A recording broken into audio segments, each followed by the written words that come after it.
Aryavrat institute में आपका स्वागत है। एडोब फोटोशॉप सॉफ्टवेयर का यूजेज फ़ोटो मैनिपुलेशन के साथ साथ और भी कई काम करने में भी हमें हेल्प करता है। उनमें से ही आज किसी काम के बारे में, एक बेसिक ड्राइंग के बारे में हम ये समझेंगे कि किस तरह से हम ब्रश टूल को यूज़ कर सकते हैं, क्योंकि ड्राइंग में हम ब्रशेस के थ्रू या किसी पेंट ब्रश के थ्रू ही ड्राइंग कर सकते हैं या किसी पेंसिल के थ्रू। आज हम उनमें से ही किसी एक टूल, ब्रश टूल के बारे में जानेंगे। फ़ोटोशॉप में ब्रश टूल के यूजेज को समझने के लिए मैं सबसे पहले उस टूल को सिलेक्ट कर लेता हूँ। आप कीबोर्ड पर बी प्रेस करके, बी यानी जैसा कि ब्रश नाम से ही रिप्रेजेंट होता है, स्टार्टिंग अल्फ़ाबेट बी प्रेस करके आप ब्रश टूल को सिलेक्ट कर सकते हैं। ब्रश टूल सिलेक्ट होने के बाद आप उसे सबसे पहले रीसेट करेंगे। राइट क्लिक करके मैं यहाँ पर रीसेट टूल कर देता हूँ ब्रश टूल को, ताकि मेरे जो प्रीवियस टूल्स हैं वो सब डिसअपीयर होके मैं एक नया वर्कस्पेस, एक नए ब्रश में, एक नए ब्रश टूल में काम कर सकूँ। तो यहाँ पर आपके सामने आप टॉप में एक मेन्यू दे रहे हैं जिसमें ब्रश रिलेटेड सेटिंग्स दी गई हैं।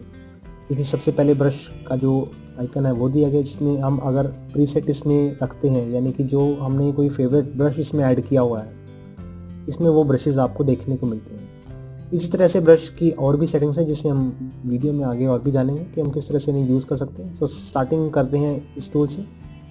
स्टार्ट करते हैं ब्रश टूल के इस ऑप्शन से, जिसमें मैं ब्रश टूल के साइज़, उसकी हार्डनेस, उसके एंगल और उसकी शेप को मैनेज कर सकता हूँ। ब्रश के साइज़ को मैनेज करने के लिए मैं इसे ड्रैग करूँगा राइट की तरफ, अगर मैं उसके साइज़ को इंक्रीज़ करना चाहता हूँ। इसका प्रीव्यू देखने के लिए सबसे पहले मैं इसका साइज़ बढ़ा देता हूँ और आप यहाँ पर देख सकते हैं इसके प्रीव्यू को। जितना छोटा उसका साइज़ करेंगे उतने ही छोटा प्रीव्यू आपको दिखेगा कैनवास पर। इसी तरह से इसकी हार्डनेस को आप देख सकते हैं, लेकिन हार्डनेस को आप प्रीव्यू में नहीं देखोगे जब तक आप उसे ड्रॉ नहीं कर सकते। ड्रॉ करने के बाद ही आपको उसकी हार्डनेस का पता चलेगा कि जो ब्रश है वो कितना स्ट्रेंथफुल है। उसके बाद ब्रश की जो साइज़ है, ब्रश के साइज़ को आप यहाँ से मैनेज कर सकते हैं। अभी प्रीव्यू में आपको ये सर्कल दिखेगा, मैंने इसे थोड़ा सा ऐसे चेंज किया था, इसलिए मुझे सर्कल नहीं एक्लिप्स दिख रहा है। अगर मैं इसे और भी चेंज करता हूँ तो ये मुझे कुछ इस तरह से दिखेगा। इस तरह से ड्रॉ कर सकूँगा और शेप, साइज़, हार्डनेस के साथ साथ मैं इसके एजेस को, इसके एंगल को भी कंट्रोल कर सकता हूँ इसके थ्रू। इसके एंगल को इस तरह से देख सकते हैं। आपको जो एंगल सुटेबल लगे, जो शेप, साइज़ और हार्डनेस, आप उसे सेलेक्ट कर सकते हैं। हमारे पास ऐसे कई सारे और भी फोल्डर्स दिए गए हैं जिसमें ब्रश के कुछ प्रीसेट्स ऑलरेडी दिए गए हैं, जो कि एडोब द्वारा प्रोवाइडेड हैं। इनमें से मैं किसी एक को सिलेक्ट कर लेता हूँ, या सॉफ्ट राउंड को मैं सिलेक्ट करूँगा। इसका शेप, सर्कल, साइज़ 34, जो भी आप उसे जिस वेरिएंट में आपको सुटेबल लगता है आप उसे सिलेक्ट कर सकते हैं। जो आपके पास रिसेंटली ब्रशेज़ है आप उन्हें यहाँ देख सकते हैं। जो आपने ब्रशेज़ रिसेंटली यूज़ किए हैं उसे आप इस टैब में देख सकते हैं। तो मैं यहाँ पर एक छोटी सी लाइन ड्रॉ करता हूँ कुछ इस तरह से। मेरे पास ग्रीन कलर सेलेक्टेड है, मैं इसे ब्लैक कर देता हूँ इस तरह से। तो ये हमारा ब्रश टूल, जिसे आप इंडिपेंडेंटली किसी भी तरह से मूव कर सकते हैं। अंडू करता हूँ इसे। ब्रश टूल को आप मेन्यू से तो इसके सेटिंग्स को एक्सेस कर सकते हैं, साइज़ या हार्डनेस को इस तरह से घटा बढ़ा सकते हैं, लेकिन इसके साथ साथ एडोब फोटोशॉप आपको ब्रश टूल रिलेटेड सेटिंग्स को शॉर्टकट में भी डिफाइन करने की सुविधा देता है, सुटेबिलिटी देता है, ताकि आप इसके साइज़ को, इसकी हार्डनेस को शॉर्टकटली घटाया बढ़ा सकें। मैं इसके शॉर्टकट को स्क्रीन पर लिख देता हूँ। तो यह हमारा सबसे पहला शॉर्टकट कि अगर मैं ब्रश के साइज़ को डिक्रीज़ करना चाहता हूँ तो मुझे ब्रश टूल सेलेक्ट करने के बाद अपने कीबोर्ड पर इस आइकन को प्रेस करना है, तो मैं ब्रश के साइज़ को घटा पाऊँगा। अगर आप उसे बढ़ाना चाहते हैं तो उसके बिल्कुल साथ वाला आइकन, ये वाला जिसे आप देख सकते हैं, वो टूल सेलेक्ट करके ये वाला आइकन आप उसे देख सकते हैं, ये प्रेस करें। इसे प्रेस करने के बाद आप उसे ब्रश के साइज़ को बढ़ा पाएंगे कुछ इस तरह से। इसके बाद यदि आप ब्रश की हार्डनेस को घटाना या बढ़ाना चाहते हैं तो उसका शॉर्टकट आप स्क्रीन पर देख सकते हैं। मैं यहाँ पर टाइप कर देता हूँ। तो जब आप ब्रश की हार्डनेस को डिक्रीज़ करना चाहते हैं तो आपको इन कीज़ को यूज़ में लाना होगा। आप यहाँ पर देख सकते हैं इन की को मैं शिफ्ट प्लस उस की को प्रेस करता हूँ उसके घटाने के लिए। बैक ब्रैकेट की शिफ्ट प्लस बैक ब्रैकेट को अगर मैं घटाता हूँ तो आप उसकी हार्डनेस को इस पैनल में देख पाएंगे। एक बार इसे ड्रॉ करके देखें। तो अगर आप ब्रश की हार्डनेस को घटाना या बढ़ाना चाहते हैं तो आपको उसके लिए इन कीज़ को यूज़ करना होगा। मैं शिफ्ट के साथ बैक ब्रैकेट को अगर प्रेस करता हूँ तो अभी मेरे पास जो हार्डनेस लेवल है वो कुछ इस तरह का है, यानी कि मैंने 100% हार्ड किया हुआ है इसे, हार्डनेस लेवल ब्रश को। मैं इसे डिक्रीज़ करना चाहता हूँ तो डिक्रीज़ करने के लिए मैं शिफ्ट प्लस बैक ब्रैकेट को प्रेस करूँगा, shift plus back square bracket. आप उसे विजुअली तो नहीं देख पाएंगे, लेकिन उसे आपको ड्रॉ करके ही पता चलेगा कि ब्रश की हार्डनेस कितनी है।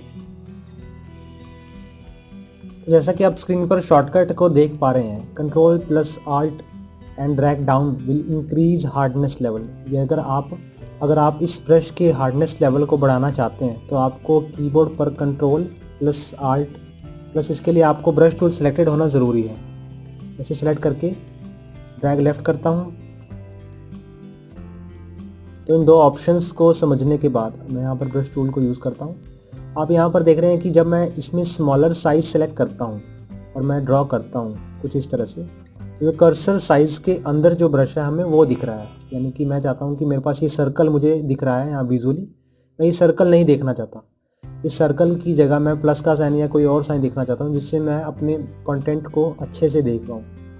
तो उसके लिए मैं क्या करूँगा, अपने कीबोर्ड पर कैप्स लॉक को ऑन कर दूँगा। तो मेरे पास यहाँ पर प्लस का साइन दिखना शुरू हो गया। मैं चाहूँ तो फ्रीली किसी भी तरह से कहीं से भी एडिट कर पाऊँगा। सर्कल के साइन को हाइड करने के लिए हमने कैप्स लॉक को यूज़ किया। कंट्रोल जेड करता हूँ इसे। अगर आप ब्रश टूल को यूज़ करते समय आप चाहते हैं कि आपको बिल्कुल स्ट्रेट लाइन मिले, तो उसके लिए मैं सबसे पहले साइज़ को डिक्रीज़ करता हूँ और स्ट्रेट लाइन लाने के लिए मैं और हॉरिजॉन्टल स्ट्रेट लाइन लाने के लिए मैं इस कॉर्नर से दूसरे कॉर्नर की तरफ जाता हूँ, लेकिन शिफ्ट दबाकर। अगर आप अपने कीबोर्ड पर शिफ्ट बटन को प्रेस करके रखें तो आप यहाँ देख रहे हैं कि मेरे पास यहाँ स्ट्रेट लाइन विजिबल होनी शुरू हो गई है कुछ इस तरह से। इसी तरह से अगर आप वर्टिकल लाइन खींचना चाहते हैं, सीधी लाइन जो कि वर्टिकल हो, तो आप अपने कीबोर्ड पर शिफ्ट प्रेस करें and then brush tool select करें नीचे की तरफ।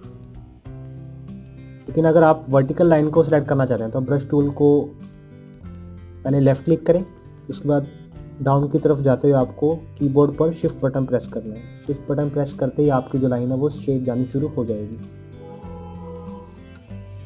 इसी तरह से अगर आप चाहते हैं कि दो पॉइंट्स को आप मिलाना चाहते हैं, यानी कि अगर मैं चाहता हूं कि मेरा ये पॉइंट इस पॉइंट से मैच हो जाए, तो उसके लिए मैं अपने कीबोर्ड पर पहला पॉइंट मैं ड्रॉ किया, दूसरे पॉइंट पर जाने से पहले मैं लेफ़्ट क्लिक करने से पहले पहला पॉइंट ड्रॉ करने के बाद जब मैं दूसरे पॉइंट पर जाता हूं तो मुझे शिफ्ट प्रेस करके रखना है एंड देन लेफ़्ट क्लिक करना है।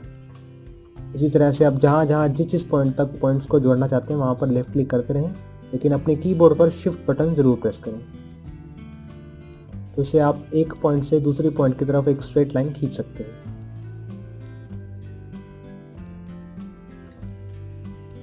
अभी मैं बाकी सभी जो शॉर्टकट हैं, कीज़ और ये सभी ब्रश टूल को मैं इरेज कर देता हूँ। यानी कि मैं यहाँ पर लेयर में सेलेक्ट करके एक न्यू फिल लेयर इसके ऊपर फिट करता हूँ। इसके बाद ब्रश के नौके करता हूँ। यहाँ पर फिल कलर में वाइट ले देता हूँ। ओके, देन इन लेयर्स को मैं डिलीट कर देता हूँ। तो मेरे शॉर्टकट कीज़ हैं। आप चाहें तो न्यू सॉलिड लेयर को आप यहाँ से भी ऐड कर सकते हैं। मैं यहाँ पर प्रेस करूँगा and then solid colour add करूँगा वाइट। ओके, मैं इसे डिलीट कर देता हूँ। इसका नाम आप चेंज कर सकते हैं, बैकग्राउंड लेयर, कुछ इस तरह से। अब हम समझते हैं ब्रश टूल के एडिशनल ऑप्शंस को। अभी तक हमने देखा कि हम किस तरह से इसकी शेप्स को ऐड कर सकते हैं, इसकी स्ट्रेट लाइन को हम किस तरह से खींच सकते हैं, और भी ऐसे काफ़ी सारे ऑप्शंस जो हमने तो इसमें स्टडी किए। अब हम चलते हैं इसके मोड्स की तरफ। मोड्स को समझने के लिए मैं यहाँ पर सबसे पहले ब्रश टूल को सेलेक्ट कर लेता हूँ, इसकी हार्डनेस को इंक्रीज़ कर देता हूँ एंड इसकी साइज़ को भी। जब मैं यहाँ ब्रश टूल, आप यहाँ पर एक वार्निंग देख रहे हैं। ये वार्निंग हमारे पास इसलिए आ रही है क्योंकि अभी हमारे पास जो लेयर है ये स्मार्ट ऑब्जेक्ट के रूप में। इस ऑप्शन के अंदर आपको ये बताया गया है कि इस लेयर को रास्टराइज करने के बाद ही आप इसे एडिट कर पाएंगे। स्मार्ट ऑब्जेक्ट में आप किसी भी तरह से कोई भी एडिशन नहीं कर पाएंगे। मैं इस लेयर को रास्टराइज कर लेता हूँ। रास्टराइज करने से हमारी जो लेयर है ये as a working layer, as an editable layer हमारे पास विजिबल होनी शुरू होगी, रिप्रेजेंट होनी शुरू होगी। मैं यहाँ पर मोड अभी मैं नॉर्मल रखता हूँ और एक लाइन ड्रॉ करता हूँ यहाँ से। इसके लिए कलर चेंज कर लेता हूँ थोड़ा सा, ब्लैक से मैं इसे ग्रीश। ओके, देन जब मैं इसे ड्रॉ करता हूँ कुछ इस तरह से, तो आप यहाँ देख रहे हैं कि मेरे पास एक सीधी लाइन आनी शुरू हो गई है। लेकिन जब मैं इसे मल्टीप्लाई करता हूँ, इसका मोड को मैं मल्टीप्लाई सेलेक्ट करता हूँ। मल्टीप्लाई सेलेक्ट करने के बाद जब आप 3-4 लाइंस ड्रॉ करेंगे तो आप देख रहे हैं कि जो कलर कॉम्बिनेशन यानी कि जहाँ पर हमारे कलर्स मिक्स हो रहे हैं, उन कलर्स की जो ओपेसिटी है वो बढ़ती जा रही है, यानी कि कलर्स मल्टीप्लाई होते जा रहे हैं। ऐसे हमारे पास कई सारे मोड्स हैं। अगर मैं मल्टीप्लाई को यूज़ करता हूँ तो मेरे पास इन सभी कलर्स का एक मल्टीप्लिकेशन कलर हमारे पास विजिबल होना शुरू हो जाएगा। इसी तरह से अगर मैं स्क्रीन सेलेक्ट करता हूँ, स्क्रीन यानी कि हमारे पास मैं स्क्रीन सेलेक्ट करके ड्रॉ करता हूँ तो मेरे पास यहाँ पर लाइटर कलर दिखना शुरू हो जाएगा कुछ इस तरह से। देन चलते हैं ओपेसिटी की तरफ। मैं कंट्रोल Z करके अंडू कर देता हूँ सभी एक्टिविटी को।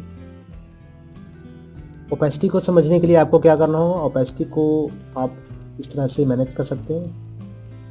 नॉर्मल करने के बाद मैं सबसे पहले इसे ड्रॉ कर लेता हूँ। ड्रॉ करने के बाद अगर मैं इसकी ओपेसिटी को कम करता हूँ, आप इसकी ओपेसिटी को बाय ड्रैगिंग कम कर सकते हैं, न्यूमेरिक वैल्यू डालकर कम कर सकते हैं, या इस स्क्रॉल बार से भी कम कर सकते हैं। ऐसे 30 रखता हूँ। देन अब अगर मैं ड्रॉ करता हूँ तो आप इसकी ओपेसिटी को कुछ इस तरह से देख पाएंगे। ये मेरे पास ग्रीनिश कलर था, ओपेसिटी कम होने के कारण मेरे पास यहाँ स्काई ब्लू कलर दिख रहा है मुझे। मैं इसकी ओपेसिटी को दोबारा से 100 करूँगा, उसके बाद जो चेंज देखेंगे वो हम इस तरह से देख पाएंगे। इसी तरह से अब है हमारे पास फ्लो की बारी। फ्लो को जानने के लिए मैं यहाँ पर एक सर्कल बना लेता हूँ ब्रश से। ये हमारे पास 100% ओपेसिटी के साथ 100% फ्लो है। अगर मैं इस फ्लो को 50% या 30% कर देता हूँ, ऐसे 31 कर देता हूँ, 30% के बाद अब मैं इसका सर्कल बनाता हूँ तो आप देख रहे हैं कि ये बहुत ही स्लो स्प्रेड हो रहा है। यानी कि जो फ्लो इस केस में इस बेसिस पर काम करता है कि आपके पेंट में आपके कैन में जो पेंट है, यानी कि जिस ब्रश टूल को आप यूज़ कर रहे हैं उसे पेंट बकेट के रूप में आप यूज़ कर रहे हैं और इसमें से स्लोली जो कलर है वो स्प्रेड हो रहा है। ये है हमारे पास फ्लो का काम। ये हमारे पास फ्लो ऑप्शन के अंदर आता है। इस ऑप्शन को हम फ्लो के अंदर डिनोट करते हैं। मैं इसे 100 करता हूँ और इसके फ्लो को आप वापस वैसा देख पाएंगे। अगर मैं इसे 0 करता हूँ तो आप उसके चेंज को भी विजुअली देख पाएंगे। जितना ज़्यादा आप उसे फैलाते जाएंगे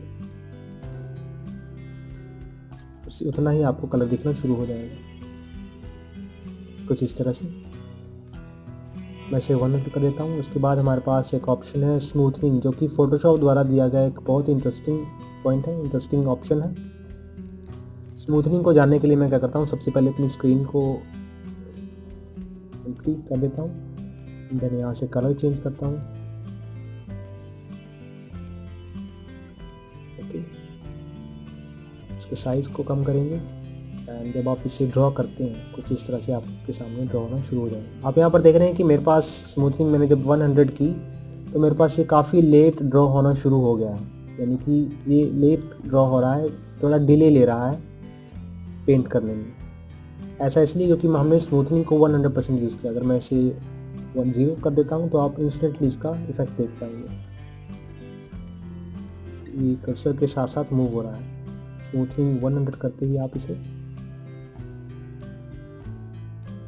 स्ट्रोक ड्रॉ होने में थोड़ा सा टाइम ले रहा है। यानी कि जितना आप इसे ड्रॉ करते जाएंगे उतना ही ये स्मूथली आपको स्ट्रोक प्रोवाइड करता जाएगा। इसके भी काफ़ी सारे ऑप्शन हैं जिसे मैं गियर आइकन के अंदर डिनोट कर सकता हूँ। स्मूथनिंग के अंदर सबसे पहला ऑप्शन जो कि पुल्ड स्ट्रिंग मोड के नाम से, ये अब तक का बहुत इंटरेस्टिंग टॉपिक है, बहुत इंटरेस्टिंग ऑप्शन है जो अब तक हमने स्टडी की। इसे समझने के बारे में देखते हैं। मैं इसकी स्मूथनिंग को 20% कर देता हूँ ताकि मैं उसको आपको कैनवस पर दिखा पाऊँ।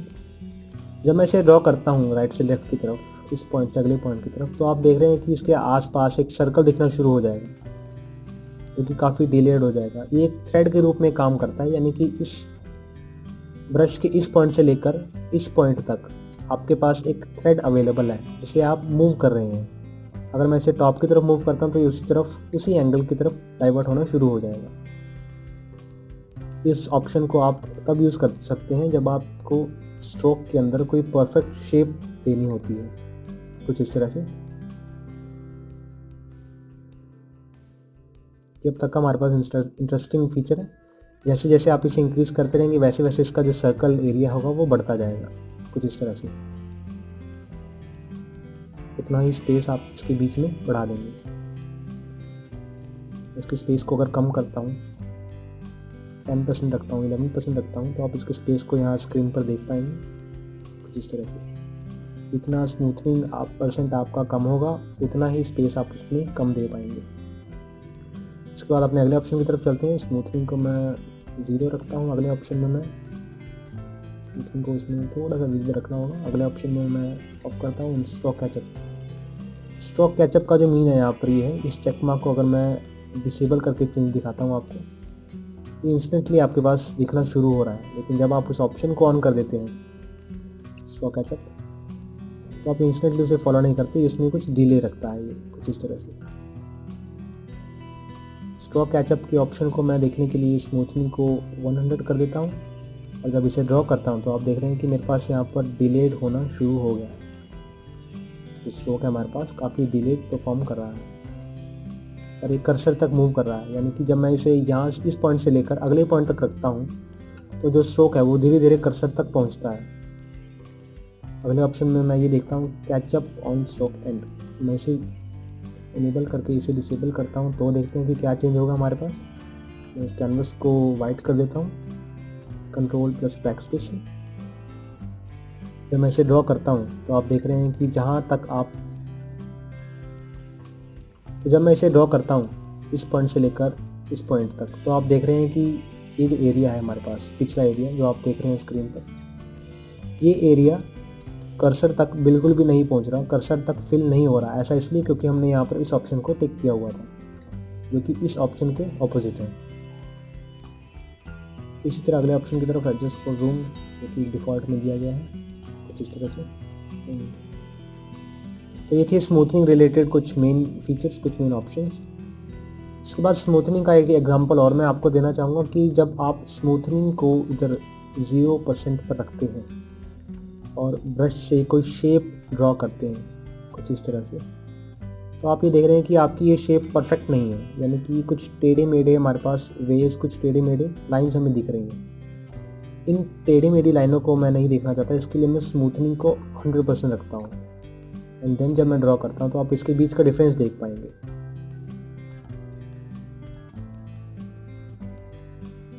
कुछ इस तरह से आप यहाँ देख रहे हैं स्मूथनिंग का बेनिफिट आप स्क्रीन पर। उसके बाद बात करते हैं प्रेशर ओपेसिटी की, प्रेशर ऑप्शन की। अगर आप ओपेसिटी के साथ ही जो ऑप्शन है प्रेशर का, ये आप तब यूज़ कर सकते हैं जब आपके पास टचिंग टैबलेट्स या टच लैपटॉप्स होते हैं। अभी मेरे पास कीबोर्ड, इस ऑप्शन को ऑन करने के लिए आपको क्या करना होगा, जैसे जैसे आप इस पर प्रेशर डालते जाते हैं स्क्रीन पर, जैसे जैसे आप स्क्रीन पर प्रेशर डालते रहते हैं वैसे वैसे ओपेसिटी भी इंक्रीज़ होती रहती है।